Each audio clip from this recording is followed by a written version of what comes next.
강원도 철원, 민간인 통제선이 지척인 이곳의 시간은 더디게 흘렀다. 녹슨 철조망과 지뢰 경고판이 풍경의 일부가 된 땅. 그곳에 세월의 무게를 이기지 못해 금방이라도 쓰러질 듯한 낡은 식당 한 채가 있었다. 식당의 이름은 평화식당. 아이러니한 이름이었다. 식당의 주인은 박윤철 노인이었다. 아흔을 바라보는 그의 얼굴에는 한반도의 비극적인 현대사가 그대로 새겨진 듯 깊은 주름이 가득했다. 평생을 노동으로 보낸 듯한 그의 손은 투박하고 거칠었지만 그는 그 손으로 매일같이 정성껏 육수를 끓이고 소박하지만 깊은 맛이 나는 음식을 만들어냈다. 그날 오후 식당 안에는 갑부임한 인근 GOP 소초의 김민준 중위가 늦은 점심을 먹고 있었다. 그는 부임한 이래 윤철 노인의 슴슴한 국밥 맛에 반해 단골이 되었다. 그는 말이 없는 노인에게서 친할아버지 같은 푸근함과 이유를 알 수 없는 깊은 존경심을 느꼈다. 할아버지, 오늘 국밥은 유난히 더 맛있습니다.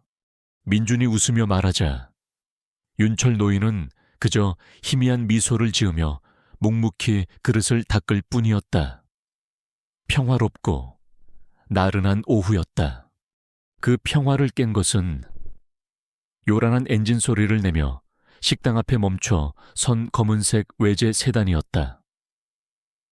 차에서 내린 것은 비싼 옷을 걸쳤지만 그 품격을 전혀 따라가지 못하는 기름진 얼굴의 중년 사내였다. 그의 이름은 최만식. 최근 이 일대의 땅을 사들여 대규모 평화 리조트를 짓겠다며 나타난 부동산 개발업자였다. 그의 뒤로는 건장한 체격의 젊은 남자 2명이 그림자처럼 따라붙었다.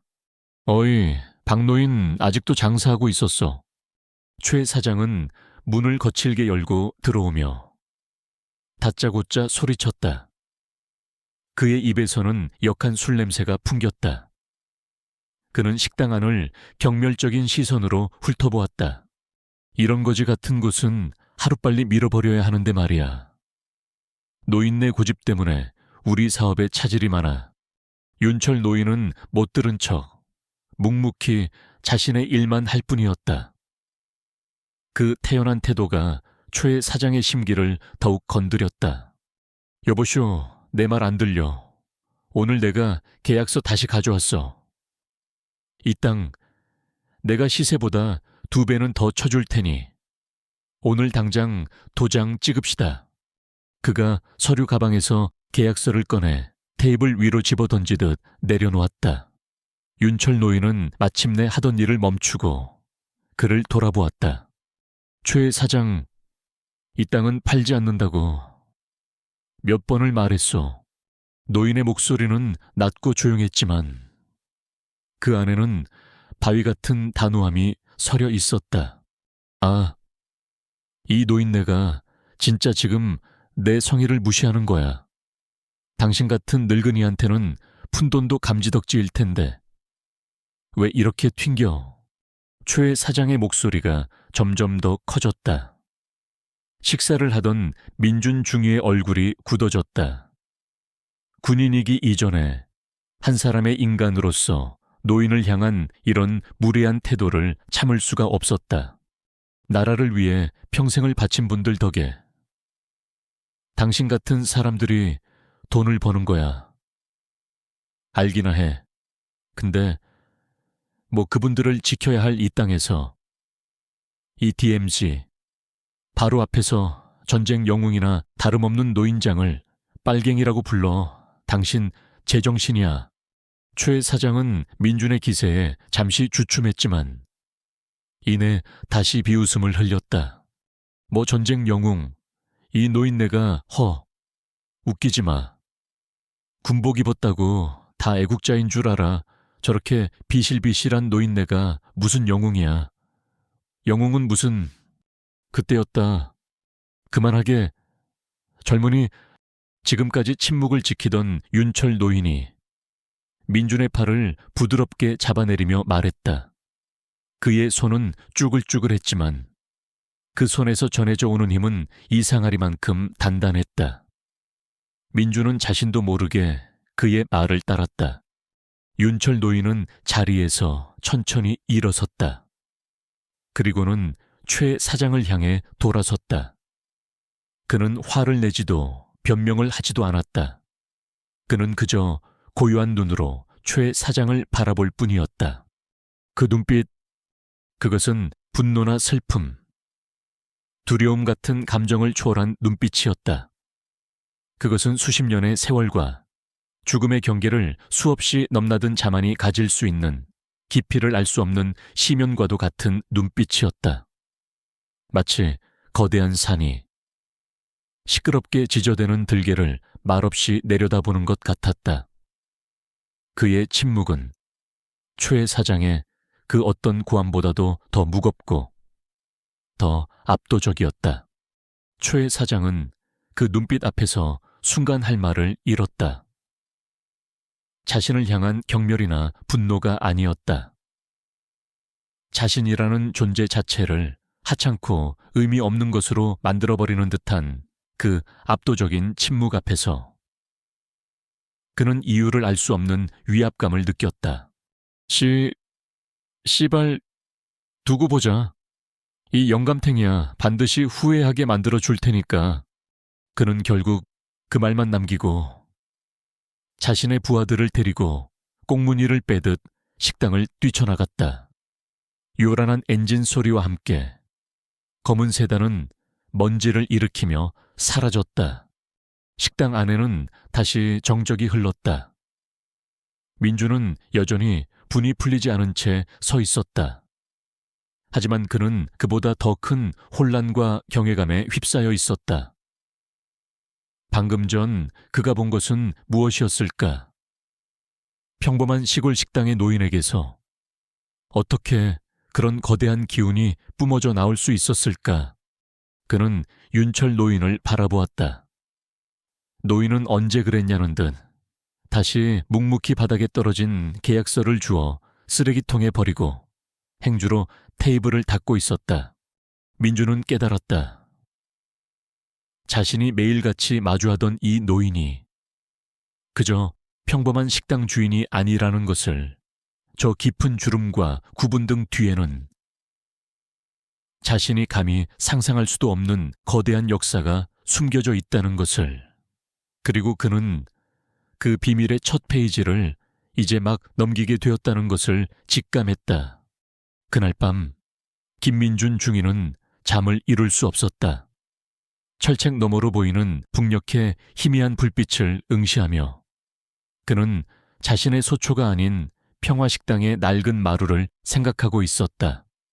그의 머릿속에서는 낮에 있었던 일이 계속해서 되풀이되었다. 최 사장의 추악한 고함, 그리고 그 모든 것을 잠재웠던 윤철 노인의 깊고 고요한 침묵. 그것은 단순한 침묵이 아니었다. 그 안에는 세상의 모든 소음을 압도하는 거대한 힘이 있었다. 모욕을 당하고도 분노하거나 변명하는 대신 상대를 하찮은 존재로 만들어버리는 절대적인 위험. 민주는 군사학교에서 리더십과 카리스마에 대해 배웠지만 그 어떤 교과서에서도 그런 종류의 힘에 대해서는 설명하지 않았다. 그는 노인을 지켜주려다 오히려 그에게서 무언가 설명할 수 없는 가르침을 받은 기분이었다. 반드시 저분을 지켜드려야 한다. 그는 굳게 다짐했다. 바로 그 시각, 서울의 한 오피스텔에서는 또 다른 사람이 그날의 사건을 되새기고 있었다. 그녀의 이름은 이수진. 구독자 30만 명을 보유한 역사 유튜브 채널 잊혀진 발자취의 운영자였다. 그녀는 DMZ 인근의 안보 관광 실태에 대한 다큐멘터리를 찍기 위해 철원에 내려갔다가 우연히 평화식당 앞에서 벌어진 소동을 목격했다. 그녀는 본능적으로 핸드폰을 꺼내 그 광경을 촬영했다. 처음에는 단순히 갑질하는 진상 손님과 불쌍한 노인이라는 자극적인 소재라고 생각했다. 하지만 영상을 편집하기 위해 다시 돌려보면서 그녀는 자신의 생각이 틀렸다는 것을 깨달았다. 영상 속 노인은 결코 불쌍하거나 나약하지 않았다. 오히려 그를 모욕하던 초의 사장이 노인의 압도적인 침묵 앞에서 점점 더 초라하고 비참해 보였다. 수지는 영상 속 노인의 눈빛에서 눈을 뗄 수가 없었다.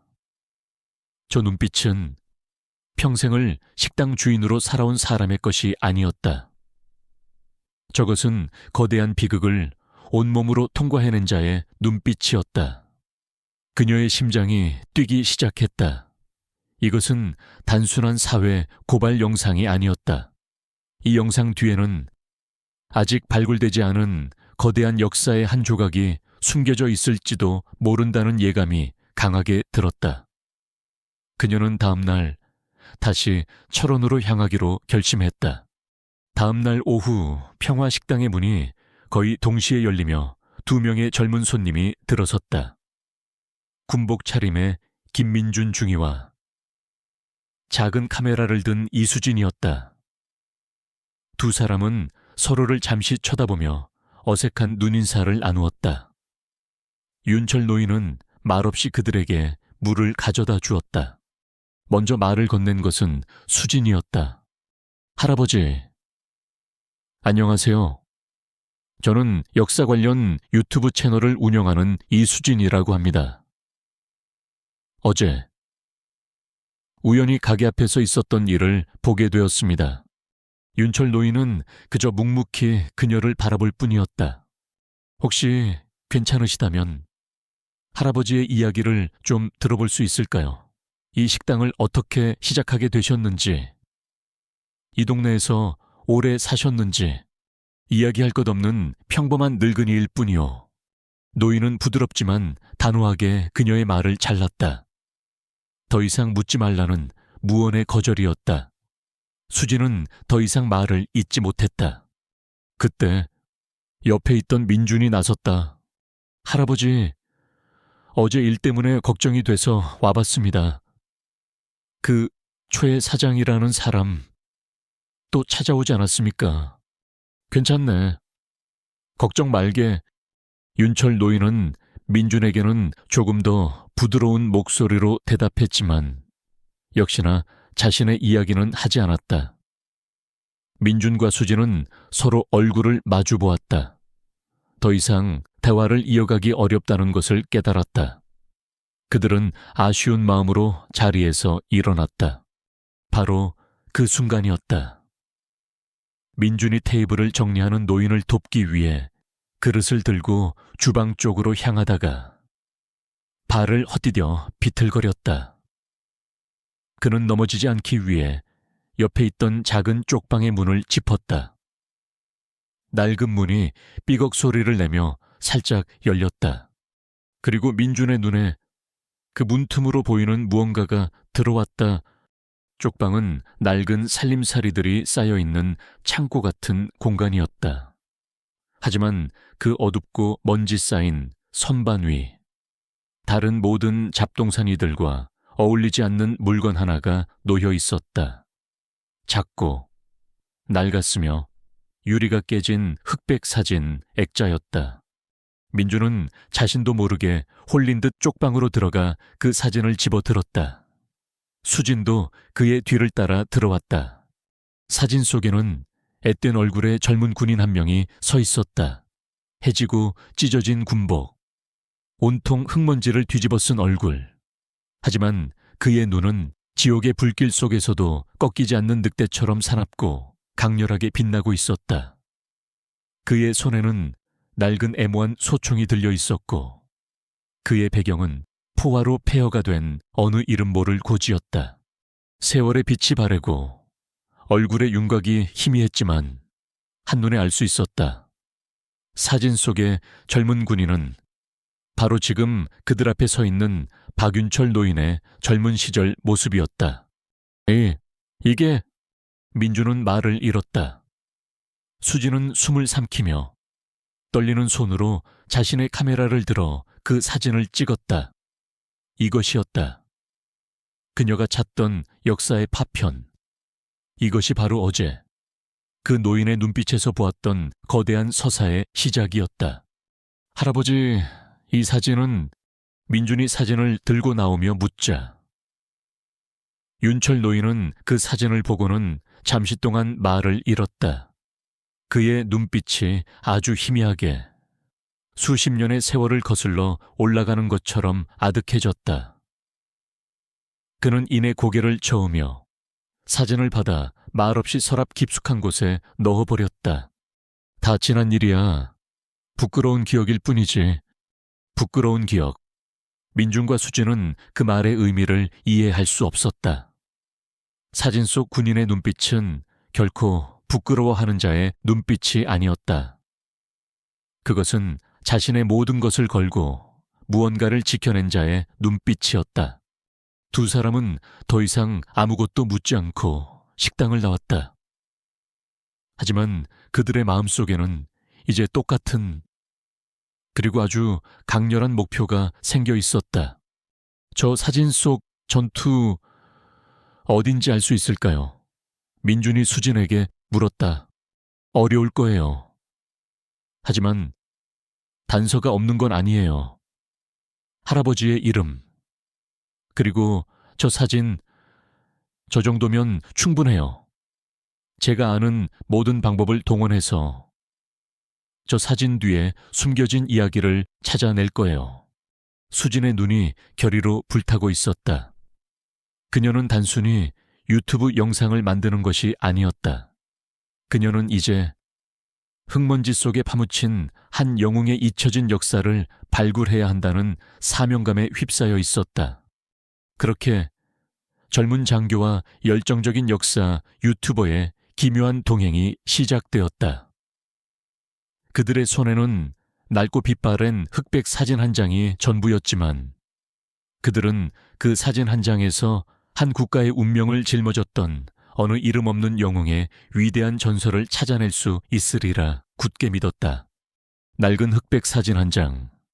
그것은 이수진과 김민준 중위에게 길을 알려주는 유일한 나침반이었다. 그들은 이제 하나의 팀이 되었다. 젊은 장교의 군사적 지식과 열정적인 역사, 유튜버의 집요한 탐사 정신이 결합된 기묘하지만 강력한 조합이었다. 그들의 첫 번째 시도는 다시 한번 박윤철 노인에게 직접 부딪혀보는 것이었다. 다음 날, 그들은 다시 평화식당을 찾았다. 이번에는 수진이 조심스럽게 자신이 찍어온 사진의 복사본을 내밀었다. 할아버지, 저희는 할아버지를 귀찮게 하려는 게 아니에요. 다만 이 사진 속의 이야기가 그냥 잊히기에는 너무나도 위대해 보여서 그렇습니다. 이 전투에 대해 아주 조금이라도 좋으니 말씀해 주실 수는 없으실까요? 윤철 노인은 사진을 한 번, 그리고 두 젊은이의 얼굴을 한번 번갈아 보았다. 그의 눈빛은 슬픔과 회한, 그리고 그들이 감히 짐작할 수 없는 아주 깊은 무언가가 뒤섞여 흔들리고 있었다. 하지만 그는 이내 고개를 저었다. 세상에는 굳이 파헤치지 않는 편이 더 나은 역사도 있는 법이야. 그저 젊은 날의 칙이 어린 객기였을 뿐이네. 어서들 가서 밥이나 먹게. 그의 거절은 부드러웠지만 그 안에는 더 이상 넘어올 수 없는 단단한 벽이 느껴졌다. 두 사람은 더 이상 그에게서 직접적인 증언을 듣는 것은 불가능하다는 것을 깨달았다. 이제 어떻게 하죠? 식당을 나오며 민준이 물었다. 공식적인 기록을 파봐야죠. 저 사진 속 군복과 소총, 그리고 배경이 된 고지의 형태, 저것들을 단서로. 육천 유위, 전쟁 당시 이 철원 일대에서 벌어졌던 모든 전투 기록을 샅샅이 뒤지는 거예요. 수진이 결의의 찬 목소리로 말했다. 그날부터 그들의 본격적인 조사가 시작되었다. 민주는 자신의 군 내부망 접근 권한을 이용해 박윤철이라는 이름의 참전 용사 기록을 조회했다. 하지만 그의 기록은 이상하리만큼 부실했다. 입대 날짜와 소속 사단까지만 나올 뿐. 구체적인 자대나 참전 기록, 제대 사유 등은 자료 유실 혹은 확인 불가라는 문구로 막혀 있었다. 마치 누군가가 의도적으로 지워버린 것 같았다. 수진은 서울의 국립중앙도서관과 전쟁기념관 자료실을 오가며 마이크로필름 속에 잠들어 있는 수십 년 전의 기록들과 씨름을 시작했다. 그것은 망망대해에서 바늘을 찾는 것과 같은 작업이었다. 수백, 수천 페이지에 달하는 전투 상보, 작전 일지, 부대사, 낡고 해진 종이 위에서 그녀는 사진 속 단서와 일치하는 전투를 찾기 위해 며칠 밤낮을 매달렸다. 찾았어요. 찾은 것 같아요. 중위님. 며칠 뒤 수진에게서 흥분된 목소리의 전화가 걸려왔다. 민주는 곧바로 그녀가 있는 자료실로 향했다. 수진은 붉게 충혈된 눈으로 낡은 전투 상보 하나를 가리키고 있었다. 그것은 1951년 가을, 철원의 한 이름 없는 고지에서 벌어졌던 전투에 대한 기록이었다. 지도 위에 암호처럼 표시된 265 고지. 보고서의 내용은 처참했다. 1951년 10월, 중공군의 대규모 충계 공세, 아군 구사단 제30연대는 265 고지에서 적의 파상 공세를 마주함. 수적으로 압도적인 열세. 적은 하룻밤 사이에만 수천 발의 포탄을 고지 위에 쏟아부었으며 인해 전술로 밀고 들어옴. 통신은 두절되었고 연대 본부와의 교신은 완전히 끊김. 고지를 방어하던 한 개 중대 병력은 전원 전사한 것으로 추정. 민주는 침을 삼켰다. 보고서만 읽어도 당시에 끔찍했던 상황이 눈앞에 그려지는 듯했다. 하지만 이게 다가 아니에요.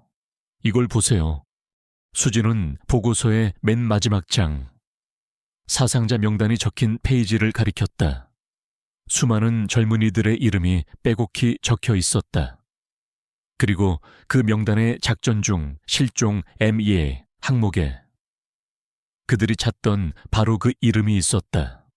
일병 박윤철, PFC 박윤철. 그리고 여기요. 수진은 페이지의 맨 아래 아주 작은 글씨로 쓰인 추신을 가리켰다.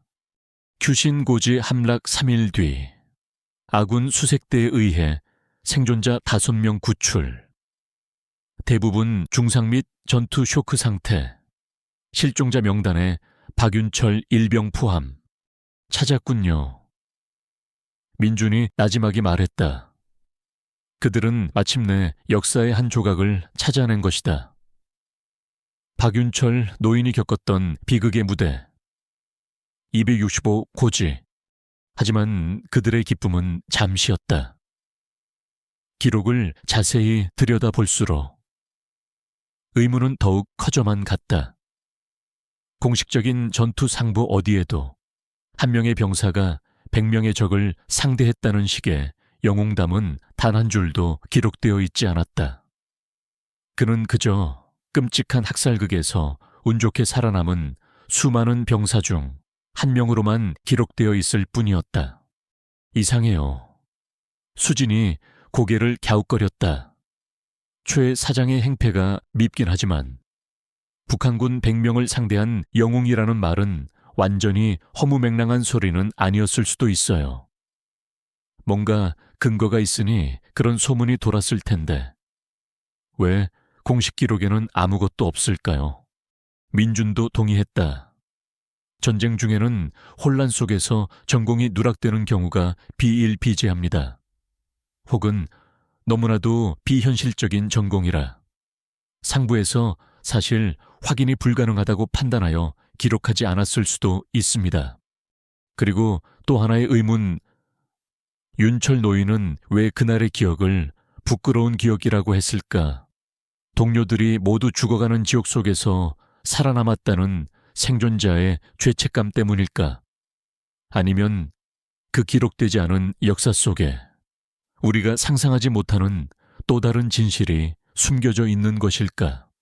그들은 이제 사건의 언제, 어디서, 무엇을은 알아냈다. 하지만 가장 중요한 어떻게와 왜는 여전히 안개 속에 있었다. 공식적인 기록만으로는 진실에 다가갈 수 없다는 것을 깨달았다. 이제 어떻게 해야 하죠? 민준이 물었다. 수진의 눈이 다시 빛나기 시작했다. 기록이 없으면 기억을 찾아가야죠.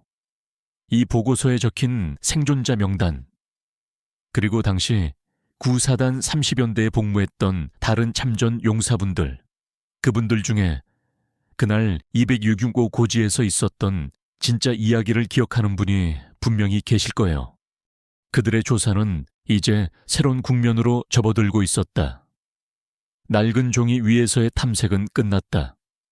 이제 그들은 전쟁의 상흔을 가슴에 안고 살아가는 살아있는 역사를 직접 찾아 나서야만 했다. 그들의 손에 들린 나침반은 이제 265 고지 전투라는 구체적인 목적지를 가리키고 있었다. 최 사장의 굴욕은 분노가 되어 돌아왔다. 그는 자신의 돈과 권력으로 노인을 굴복시킬 수 있다고 믿었다. 그날 이후 평화식당을 향한 그의 비열한 괴롭힘이 시작되었다. 그는 먼저 군청과 위생과의 익명으로 민원을 넣었다. 식당의 위생 상태가 불량하고 유통기한이 지난 식재료를 사용한다는 악의적인 내용이었다. 며칠 뒤 불시위생 점검단이 들이닥쳤다. 그들은 매서운 눈으로 식당 구석구석을 뒤졌지만 그들의 예상과 달리 평화식당의 주방은 흠잡을 데 없이 깨끗했다. 모든 식재료는 신선했고 정리정돈 상태는 완벽했다. 점검단은 머쓱한 얼굴로 돌아갈 수밖에 없었다. 윤철 노인은 그들의 방문에 대해 단 한마디도 묻거나 불평하지 않았다. 그저 묵묵히 자신의 일을 계속할 뿐이었다. 괴롭힘은 거기서 그치지 않았다. 최 사장은 지역의 식자재 공급 업체들에게 압력을 넣었다. 평화식당에 물건을 대주지 말라는 것이었다. 며칠 뒤부터 매일 아침 식당 앞에 도착하던 신선한 채소와 고기를 실은 트럭이 더 이상 오지 않았다. 할아버지, 이게 어떻게 된 겁니까? 상황을 지켜보던 김민준 중위가 분을 참지 못하고 물었다. 글쎄다, 길이 멀어오기 힘들어졌나 보지. 윤철 노인은 너무나도 태연하게 대답했다. 그리고 다음날 새벽부터 그는 첫차 버스를 타고 수십 킬로미터 떨어진 다른 도시의 시장까지 가서 직접 장을 봐왔다. 그의 굽은 허리와 느린 걸음으로는 왕복 4시간이 넘게 걸리는 고된 길이었다. 하지만 그는 단 한 번도 힘들다는 내색을 하지 않았다. 최 사장의 괴롭힘은 더욱 노골적으로 변했다. 그는 자신의 부하들을 시켜 커다란 덤프트럭 2대를 식당 입구에 바로 붙여 주차하게 했다. 트럭들은 식당의 간판과 입구를 완전히 가려버렸고 손님들은 식당으로 들어올 엄두조차 내지 못했다.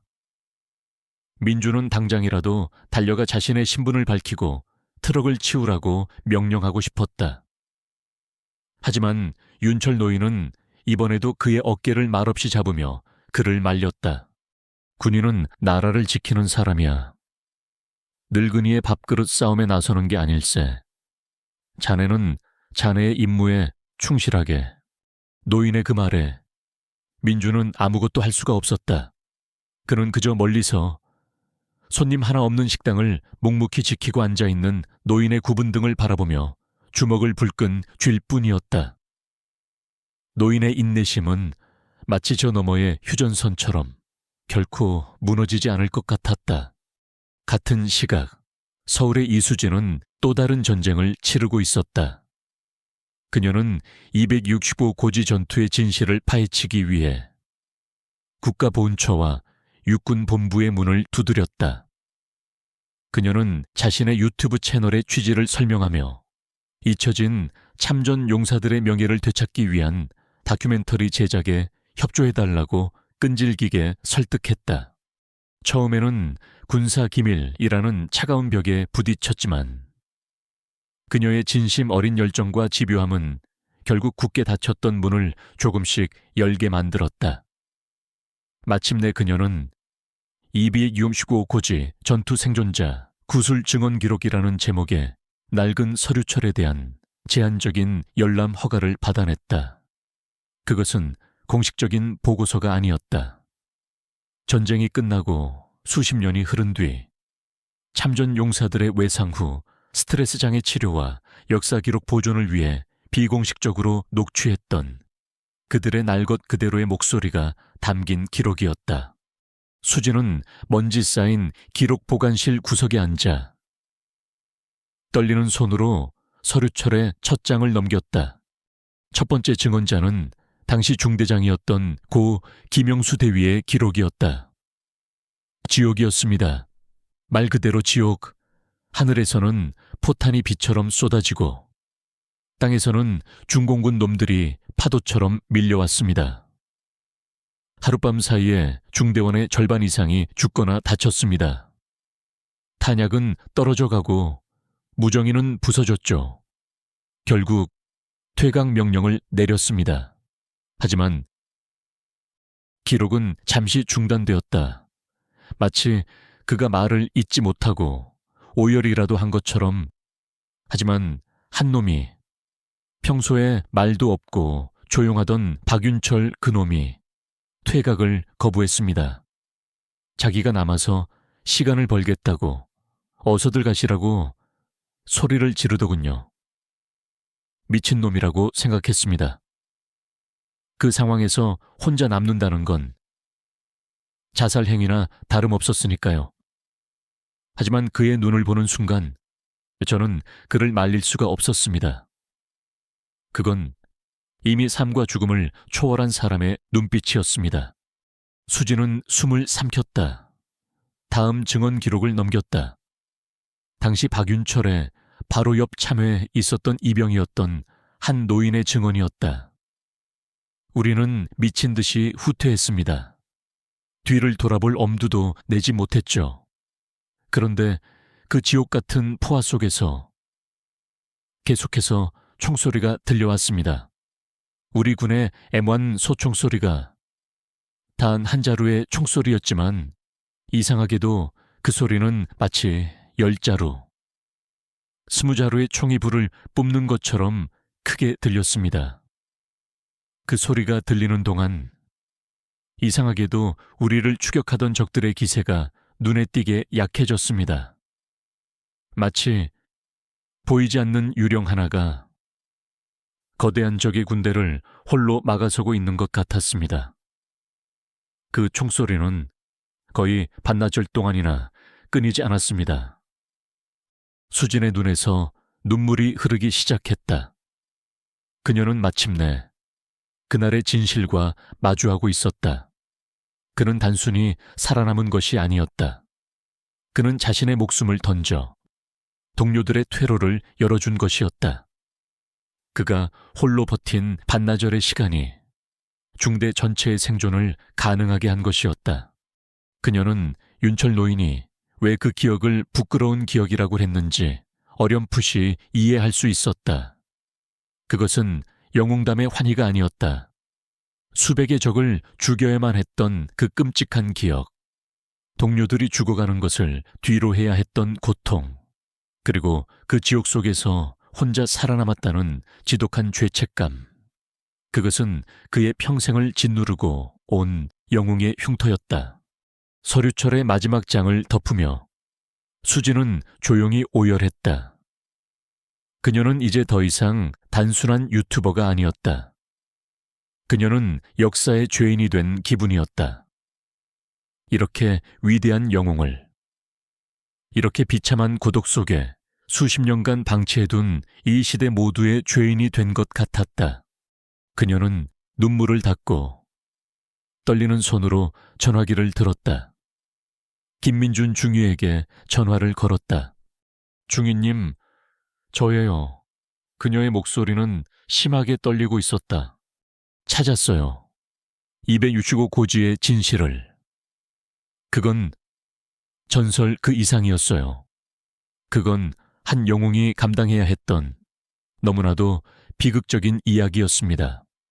그들은 이제 진실의 가장 중요한 조각을 손에 넣었다. 이제 남은 일은 하나였다. 이 증언 기록 속의 인물들 중 아직 살아있는 사람을 찾는 것, 그리고 그의 입을 통해 70년 동안 잠들어 있던 전설을 온 세상 앞에 부활시키는 것이었다. 265고지 전투의 생존자 명단.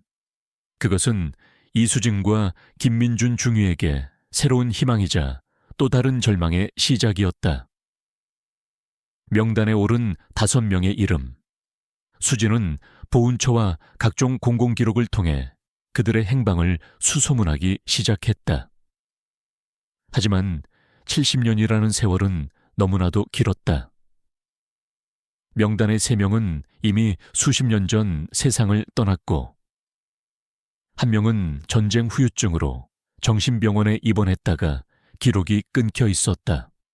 이제 남은 사람은 단 1명. 조상철. 기록에 따르면 그는 전쟁이 끝난 뒤 고향인 전라남도의 작은 시골 마을로 돌아가 평생을 농부로 살았다고 되어 있었다. 제가 가야겠어요. 수진이 결심한 듯 말했다. 혼자서 괜찮겠습니까? 제가 휴가를 내서. 민준이 걱정스럽게 말했지만 수진은 고개를 저었다. 아니에요. 중위님은 중위님의 자리를 지켜주세요. 그게 할아버지를 돕는 또 다른 방법일 거예요. 저는 괜찮아요. 저는 반드시 그날의 진실을 제 귀로 직접 들어야겠어요. 수진은 그날 바로 남쪽으로 향하는 기차에 몸을 실었다. 긴장과 설렘으로 가슴이 터질 것 같았다. 그녀의 손에는 낡은 흑백 사진 복사본과 조상철이라는 이름 석자가 전부였다. 몇 시간을 달려 도착한 시골 마을은 철원의 삭막한 풍경과는 모든 것이 달랐다. 푸른 논과 밭, 나지막한 초가집들, 평화롭고 고즈넉한 풍경이었지만 수진은 이 평화를 지키기 위해 누군가는 70년 전 지옥을 견뎌야 했다는 사실을 떠올리며 마음을 다잡았다. 수소문 끝에 찾아간 조상철 할아버지의 집은 마을에서도 가장 후미진 곳에 위치한 낡은 흙집이었다. 수진이 떨리는 마음으로 툇마루에 앉아있던 노인에게 다가가자 그는 날카로운 눈으로 그녀를 위아래로 훑어보았다. 그는 한쪽 다리를 심하게 저는 듯했고 얼굴에는 깊은 고뇌의 흔적이 남아있었다. 누구시오? 젊은 양반은 안녕하세요. 할아버님, 저는 서울에서 온 이수진이라고 합니다. 수진은 최대한 공손하게 자신을 소개하고 자신이 역사 다큐멘터리를 만드는 사람이라고 설명했다. 하지만 조상철 할아버지는 그저 귀찮다는 듯 손을 내저었다. 전쟁 이야기라면 할 말 없어. 다 잊고 싶은 기억뿐이니 어서 돌아가시오. 수진은 포기하지 않았다. 그녀는 조심스럽게 가방에서 박윤철 노인의 젊은 시절 사진을 꺼내 보였다. 할아버님, 혹시 이 사람을 기억하십니까? 1951년 가을 이비인 695 고지에서 함께 싸우셨던 박윤철 일병입니다. 사진을 보는 순간 조상철 할아버지의 표정이 굳어졌다. 그의 눈동자가 지진이라도 일어난 것처럼 격렬하게 흔들렸다. 그는 수십 년간 닫아두었던 기억의 수문이 한 장의 낡은 사진 때문에 터져버리는 것을 느꼈다. 그의 거친 손이 사진을 향해 떨리며 뻗어나왔다. 이 아이, 윤철이가 살아있었소. 그의 목소리는 갈라져 있었다. 수지는 고개를 끄덕였다. 조상철 할아버지의 눈에서 70년간 응어리져 있던 눈물이 마침내 흘러내리기 시작했다. 그날 오후 낡은 툇마루에 앉아 수지는 한 노인의 입을 통해 70년 동안 잠들어 있던 위대한 전설을 듣게 되었다. 조상철 할아버지의 이야기는 그가 기억하는 박윤철이라는 청년에 대한 묘사로 시작되었다. 윤철이는 말이 없고 체구도 왜소했지. 전라도 촌놈이었는데 어찌나 고집이 센지 그래서 고문관이라고 불렸어. 훈련 때도 요령 한번 피우는 법이 없었지. 그때는 아무도 몰랐어. 그 작은 어깨에 그런 거대한 용기가 숨겨져 있을 줄은. 그는 천천히 265 고지에서의 마지막 날을 회상하기 시작했다. 그의 목소리는 떨리고 있었지만 그의 기억은 너무나도 선명했다. 그날은 그냥 지옥이었어. 중공군 놈들이 미친 듯이 몰려왔지. 포탄 소리에 귀가 먹고 화약 냄새에 코가 마비될 지경이었어. 바로 옆에서 싸우던 전우들이 비명 한 번 못 지르고 쓰러져 나갔지. 탄약은 거의 다 떨어졌고 남은 병력은 20명도 차에 안 됐어. 중대장님이 퇴각 명령을 내렸지. 이대로는 개죽음이라고. 그는 잠시 말을 멈추고 마른 얼굴을 거친 손으로 쓸어내렸다. 모두가 정신없이 후퇴를 준비하는데 윤철이 그놈이 갑자기 소리를 지르는 거야. 저는 남겠습니다 하고 모두가 미친놈이라고 했지. 근데 그놈이 쓰러진 전우들의 소총과 수류탄을 전부 긁어 모으는 거야. 그리고는 우리를 보며 말했어. 그 목소리가 아직도 귀에 생생해. 먼저 가십시오. 제가 시간을 벌겠습니다. 그리고 우리 어머니께 제가 용감했다고 꼭 전해 주십시오. 우리는 그를 남겨두고 도망쳤어. 살고 싶었으니까. 미친 듯이 언덕을 내려오면서 뒤를 돌아봤는데 그 작은 녀석이 윤철이가 산더미처럼 밀려오는 중공군 놈들을 향해 홀로 서서 총을 쏘고 있었어. 그 모습이 내 평생의 죄책감이야. 조상철 할아버지는 오열했다. 한평생 가슴속에 묻어두었던 기억의 무게가 그를 짓눌렀다. 수진도 함께 눈물을 흘렸다. 그녀의 카메라는 한 노병의 위대한 증언을 조용히 담고 있었다. 우리가 안전한 곳까지 후퇴하고 나서도 그 고지에서는 계속해서 총소리가 들려왔어. 단 한 자루의 M1 소총 소리였는데 이상하게도 그 소리는 포성보다 더 크게 온 산을 울리는 것 같았지. 그 총소리 덕분에 우리를 쫓던 놈들이 더 이상 추격해오지 못했어.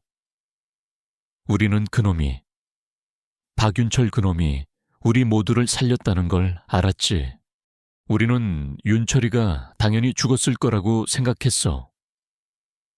그래서 상부에 그의 전공을 보고했지만 전쟁통에 그게 제대로 전달됐겠나. 그냥 수많은 전사자 중 한 명으로 처리됐겠지. 그런데 며칠 뒤에 그 애가 살아 돌아왔다는 소식을 들었어. 기적이라고 생각했지. 하지만 우린 그 뒤로 윤철이를 다시는 보지 못했어. 부대가 재편성되면서 뿔뿔이 흩어졌고 그렇게 70년이 흘러버린 거야. 조상철 할아버지는 이야기를 마치고 수진의 손을 잡았다.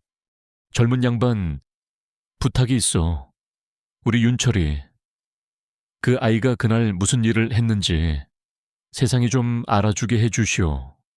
이름도 없이 명예도 없이 평생을 죄인처럼 살아왔을 그 아이에게 이제라도 영웅이라는 이름을 되찾아 주시오. 그거면 나 같은 늙은이는 이제 눈을 감아도 여한이 없겠소. 수지는 흐르는 눈물을 닦으며 굳게 고개를 끄덕였다. 네, 할아버님, 약속드릴게요.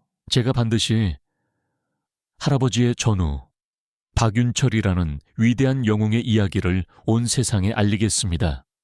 그녀는 이제 더 이상 의심하지 않았다. 전설은 신화가 아니었다. 그것은 한 평범한 청년이 자신의 모든 것을 바쳐 만들어낸 위대한 역사였다.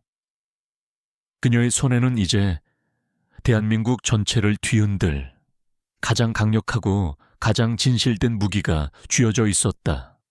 서울로 돌아온 이수진의 작은 오피스텔은 이제 70년의 세월을 거슬러 올라가는 신성한 작업실이 되었다. 그녀는 며칠 동안 두문불출하며 자신이 담아온 진실의 조각들을 엮어 나가기 시작했다. 그녀는 편집을 하는 내내 수없이 울었다. 조상철 할아버지의 오열과 박윤철 노인의 고요한 눈빛, 그리고 그를 빨갱이라고 모욕하던 초의 사장의 추악한 얼굴이 교차될 때마다 그녀는 심장이 찢어지는 듯한 분노와 슬픔을 느꼈다. 그녀는 영상을 화려하게 꾸미지 않았다. 어떤 과장된 효과나 배경음악도 최소화했다. 진실은 그 자체만으로도 그 어떤 드라마보다 강력한 힘을 가지고 있었기 때문이었다. 그녀는 영상의 제목을 정했다. 265 고지에 잊혀진 영웅, 그리고 70년간의 침묵. 마침내 모든 편집을 마친 그녀는 떨리는 손으로 자신의 유튜브 채널 잊혀진 발자취에 영상을 업로드했다. 그리고 영상의 설명란에 이렇게 적었다. 이것은 한 위대한 영웅에 대한 이야기이자 그 영웅을 잊고 살아온 우리 모두의 부끄러운 자화상에 대한 이야기입니다. 이 영상이 그의 잃어버린 명예를 되찾아주는 작은 불씨가 되기를 간절히 바랍니다. 처음 몇 시간 동안 영상은 그녀의 채널 구독자들 사이에서만 조용히 퍼져나갔다. 댓글창에는 너무 마음이 아프다. 할아버지께 죄송하다. 저런 파렴치한 인간은 반드시 벌을 받아야 한다는 식의 공감과 분노의 댓글들이 달렸다. 하지만 진짜 폭풍은 그날 밤 자정이 넘어서부터 시작되었다. 영상의 한 부분이 짧게 편집되어 DMZ 할아버지를 빨갱이라고 욕한 취객의 최후라는 자극적인 제목과 함께 여러 대형 온라인 커뮤니티에 공유되었다. 이 영상은 순식간에 네티즌들의 폭발적인 관심을 끌었다. 사람들은 처음에는 그저 그런 진상손님 참교육 영상이라고 생각했다. 하지만 영상의 뒷부분, 조상철 할아버지의 눈물, 어린 증언과 함께 265 고지의 진실이 밝혀지는 순간 모든 것이 바뀌었다. 온라인 커뮤니티는 충격과 분노, 그리고 깊은 슬픔으로 들끓었다. 영상의 조회수는 기하급수적으로 치솟았다. 수천, 수만에서 하룻밤 사이에 수십만, 그리고 마침내 100만을 넘어섰다. 댓글창은 이제 단순한 분노를 넘어 국가적인 반성과 참회의 장이 되었다. 잊어서 죄송합니다. 할아버지, 당신 같은 분들의 희생 덕분에 우리가 이렇게 살고 있다는 것을 몰랐습니다. 부끄럽습니다. 초의 사장, 저 인간, 반드시 신상 털어서 사회에서 매장시켜야 한다. 국방부랑 보훈처는 지금껏 뭐 했나? 당장 저분의 명예를 되찾아 드려라. 여론은 들불처럼 번져나갔다. 다음 날 아침 모든 온라인 언론사들의 메인 화면은 이 영상에 대한 기사로 도배되었다. 그리고 마침내 지상파 방송국의 아침 뉴스에서도 잊혀진 전쟁 영웅 박윤철 옹 이야기를 비중 있게 다루기 시작했다. 그렇게 70년 동안 역사의 먼지 속에 묻혀있던 한 노병의 삶이 단 하룻밤 사이에 대한민국 전체를 뒤흔드는 거대한 태풍의 눈이 되었다. 다음 날 아침 철원의 평화식당 앞은 아수라장이었다.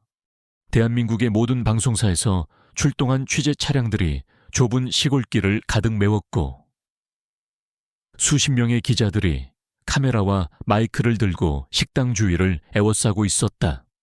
하늘에는 방송사 헬리콥터까지 맴돌았다.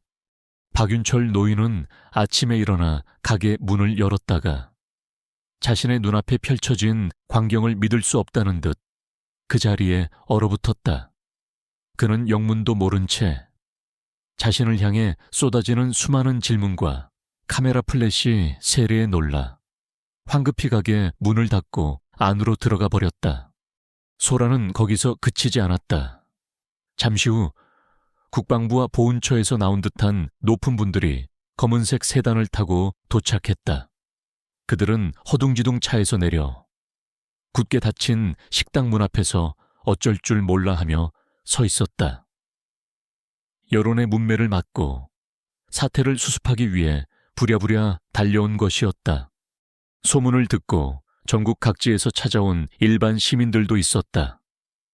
그들은 식당 앞에 국화꽃을 놓아두거나 할아버지, 감사합니다, 죄송합니다 라고 적힌 손편지를 붙여놓고 멀리서 묵념을 하고 돌아갔다.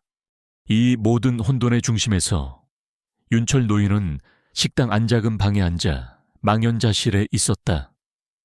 그는 평생 이렇게 많은 사람들의 관심을 받아본 적이 없었다. 그는 그저 조용히 자신이 죽은 전우들의 목까지 살아내고 있다고 생각하며 묵묵히 하루하루를 버텨왔을 뿐이었다. 그는 영웅이 되고 싶었던 적이 단 한 번도 없었다.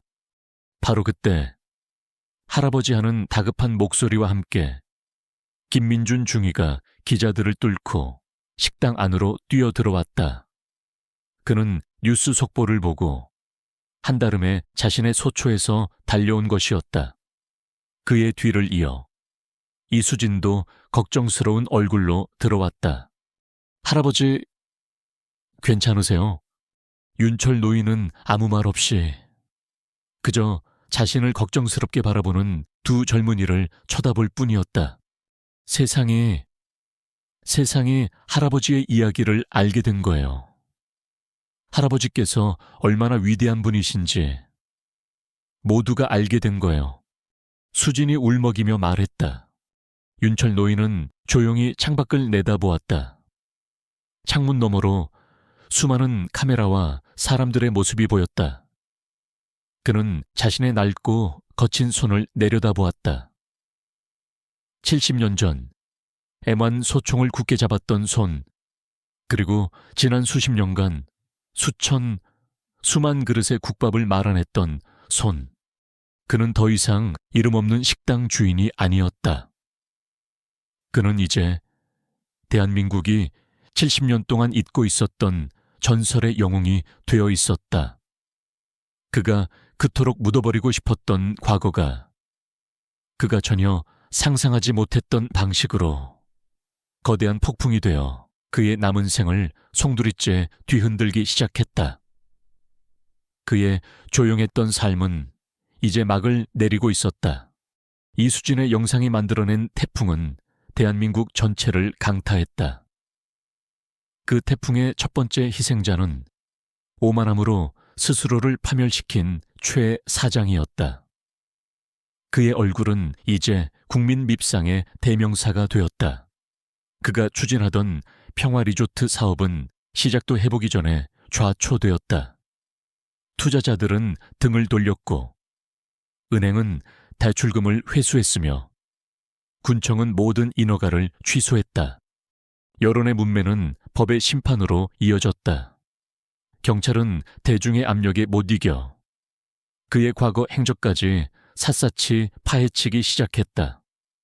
그의 부동산 개발 사업 뒤에 숨겨진 온갖 비리와 탈세 혐의가 드러났고 박윤철 노인을 모욕하고 영업을 방해한 혐의까지 더해져 그는 결국 구속 수감되었다.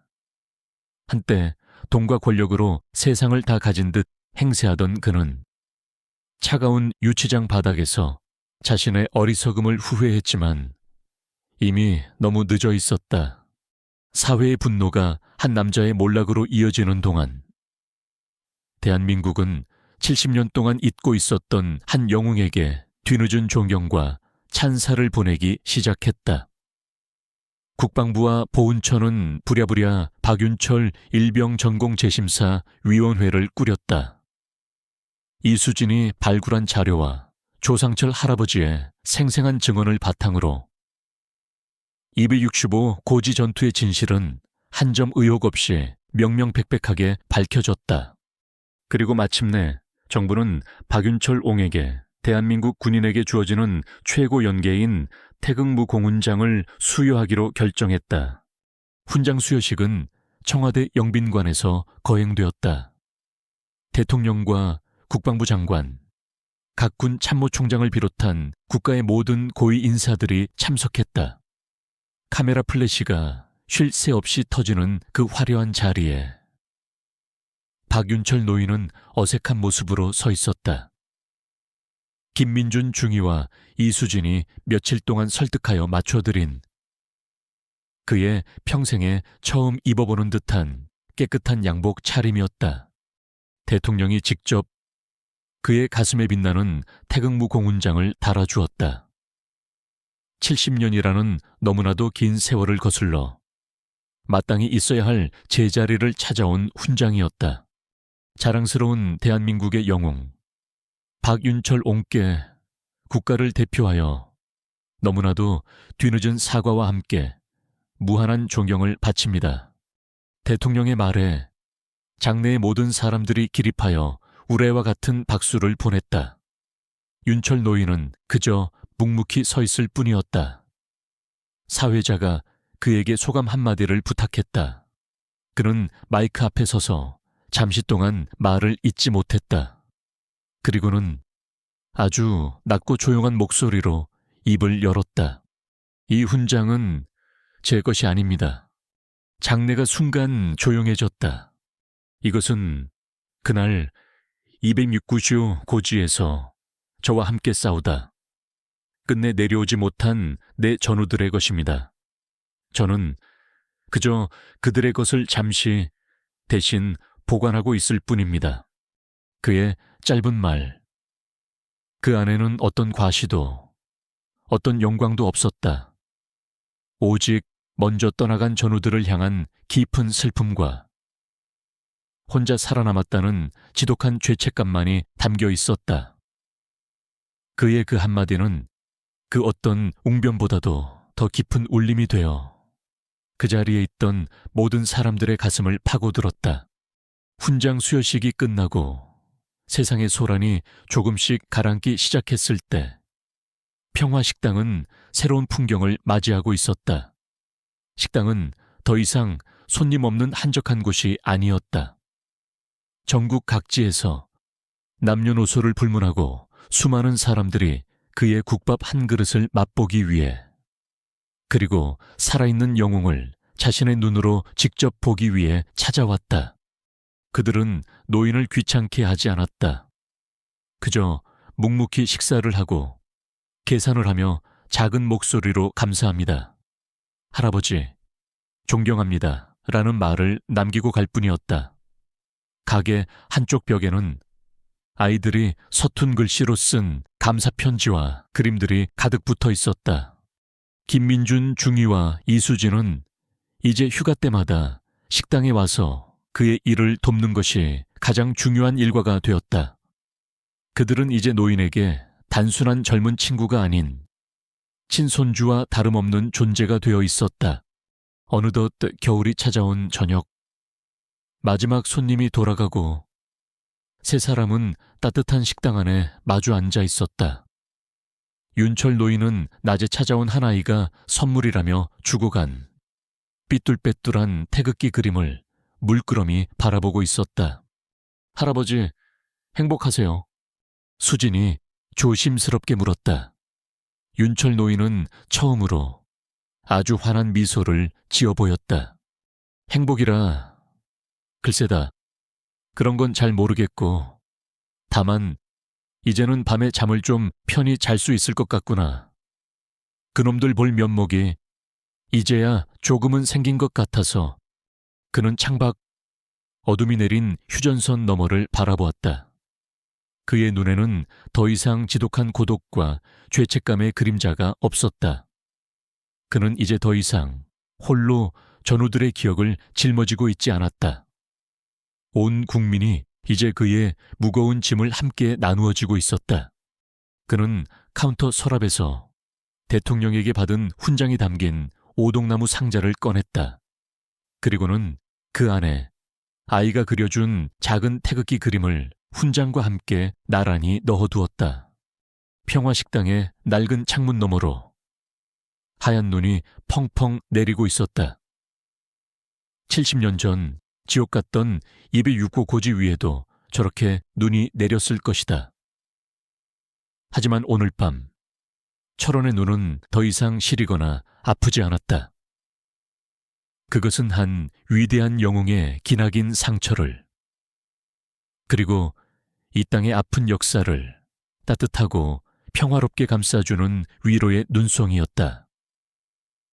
그의 길고 외로웠던 경계 근무는 마침내 끝나고 있었다. 한 영웅의 이야기가 이렇게 막을 내렸습니다.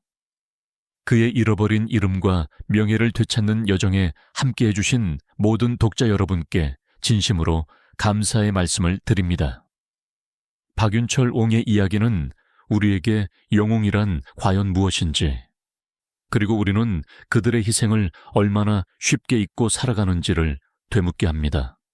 지금 이 순간에도 이름 모를 265 고지 위에서, 혹은 우리 사회의 가장 보이지 않는 곳에서 수많은 박윤철들이 묵묵히 자신의 자리를 지키고 있을 것입니다. 우리가 누리는 이 당연한 평화와 자유는 바로 그분들의 이름 없는 헌신 위에 서 있다는 사실을 잊지 말아야겠습니다. 부디 이 이야기가 여러분의 가슴 속에 작은 불씨가 되어 우리 주변에 잊혀진 영웅들을 다시 한번 돌아볼 수 있는 계기가 되기를 소망합니다.